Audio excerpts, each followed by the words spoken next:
Alors les Français n'ont pas vraiment pris leur revanche parce qu'à Morzine, eh bien, ils se sont fait battre par deux jumeaux britanniques. Mais ils ont montré qu'il faudrait compter avec eux jusqu'au bout du Tour de l'Avenir. La veille, ils avaient perdu le maillot jaune et hypothéqué leur chance de victoire finale. Mais la course continue et les Français ont encore animé l'étape entre Saint-Gervais et Morzine en compagnie de plusieurs autres déçus. Guillaume Martin s'est d'abord glissé dans la première grande échappée du jour.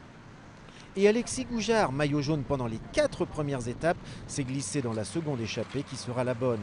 Le jeune Normand s'offre même le luxe d'attaquer dans le dernier col, la côte d'Égée, entraînant dans son sillage deux jumeaux britanniques, Simon et Adam Yates.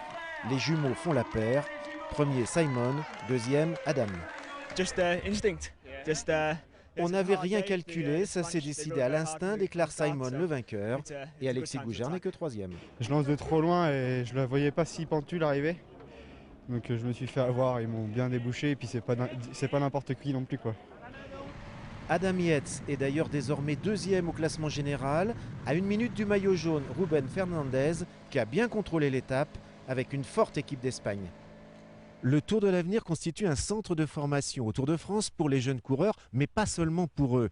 L'Union cycliste internationale organise ici aussi une formation des commissaires de course. Le matin, ils se réunissent à leur hôtel avant de rejoindre le départ de l'étape. Aujourd'hui, le président du jury des commissaires s'appelle Danuta Macialek. Elle est polonaise, commissaire nationale, et tout comme les autres stagiaires venus des 5 continents, elle travaille ici sous l'autorité de 2 commissaires internationaux qui lui délivreront ou pas, après ce Tour de l'Avenir, une licence internationale. Il en va de même pour Abdelaziz Ibrahimi, qui lui apprend ici la fonction de commissaire régulateur.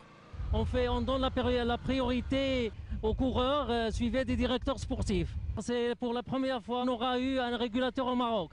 Chez nous, il n'y a pas de régulateur. Les commissaires sont les arbitres du cyclisme, mais au contraire du football, ils ont autorité sur tout le monde, suiveurs, directeurs sportifs, invités ou journalistes, car en cyclisme, tout le monde partage le terrain des sports des joueurs, c'est-à-dire des coureurs. Demain, il y a 5 cols entre Morzine et Châtel, dont l'arrivée en altitude prévue à 16 h.